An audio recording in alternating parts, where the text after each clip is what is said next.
তহঁতি কচোন পৃথিৱীলৈ প্ৰথম কণী আহিছিল নে মুৰ্গী আহিছিল? ছাৰ মুৰ্গী আহিছিল। ন' ছাৰ, প্ৰথমতে কণী আহিছিলে। মই জানিছিলোৱে তহঁতৰ মাজত যুক্তি তৰ্ক হ'ব বুলি। তহঁতি এটা এটাকৈ যুক্তি দি যা। Okay sir. ছাৰ যি নহওক প্ৰথমতেতো মুৰ্গীটোৱে পৃথিৱীলৈ আহিছিল, কাৰণ মুৰ্গীটোহে কণী পাৰিব।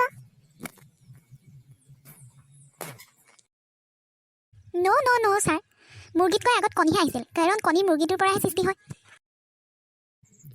যদি কণীয়ে আগতে সৃষ্টি হৈছিল, কণীটো ক'ৰ পৰা পাৰিব? তই পাৰিছিলি নেকি?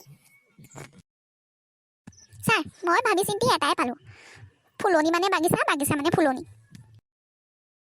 মানে কিয়? ফুলনি মানে বাগিচা, বাগিচা মানে ফুলনি। এইটো গাই থাকিলেও কেতিয়া শেষ নহয়। তেনেকৈ পৃথিৱীলৈ কণী আহিছিল নে মুৰ্গী আহিছিল ভাবি থাকিলেও শেষ নহয়। যদি মই কওঁ কণীটো প্ৰথমতে পৃথিৱীলৈ আহিলে, কণীটো পাৰিলে কোনে?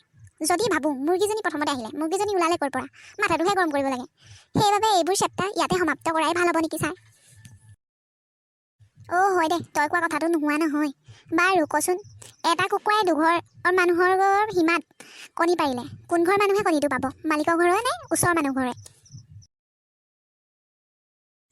ছাৰ যদি মালিকৰ ঘৰৰ মানুহে কণীটো পাৰোঁতে দেখে, তেতিয়া মালিকৰ ঘৰৰ মানুহে পাব, নহ'লে ওচৰৰ মানুহ ঘৰে লৈ যাব। ঐ মূৰ্খ, মতা কুকুৰাই হ'বলা কণী পাৰে। ছাৰ আপুনি মতা কুকুৰা বুলি কোৱাই নাইচোন। কিয়? মই এটা কুকুৰা বুলি কোৱা নাই জানো?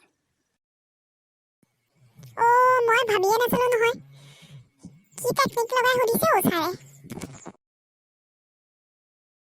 ছাৰ কি দেশত মানুহ নাথাকে? মই জনাতো চব দেশতে মানুহ থাকে। তহঁতি বা কি দেশৰ কথা ক'লি? আদেশত মানুহ নাথাকে আকৌ ছাৰ। হা ঠিকেই কৈছ তই। বাৰু দে আজিলৈ মই যাওঁ। Okay sir.